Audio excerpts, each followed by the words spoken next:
প্রিয় দর্শক শ্রোতা, এই গ্রীষ্মকালীন পেঁয়াজের এটা হচ্ছে একটু পানি বেশি দেওয়া লাগে, মানে সেচটা একটু ঘন ঘন দিতে হয়। তাছাড়া মাটি শুকায় আসলে আবার একটা সেচ দিতে হয়। এভাবেই পানি যেন আবার মানে বেঁধে না থাকে, মানে জলাবদ্ধতা সৃষ্টি না হয় সেদিকে লক্ষ্য রাখতে হবে। আর যদি পেঁয়াজের যে পার্পল ব্লচ আগা মরা রোগ হয়, সেক্ষেত্রে রোভরাল অথবা এই জাতীয় যেই ছত্রাকনাশকগুলো আছে বাজারে পাওয়া যায়, এগুলো স্প্রে করে দিলে মোটামুটি এই পার্পল ব্লচটাই হয়ে যাবে।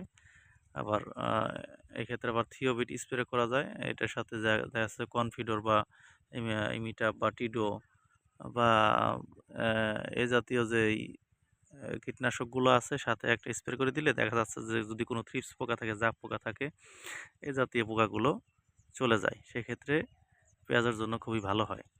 মোটামুটি পেঁয়াজের বর্তমান এটা প্রদর্শনী প্লটটা অনেক সুন্দর আছে। আশা করা যাচ্ছে পরবর্তীতে আমি আপনাদের ভিডিওর মাধ্যমে আপডেটটা জানাবো। সে পর্যন্ত আপনারা সকলেই ভালো থাকবেন।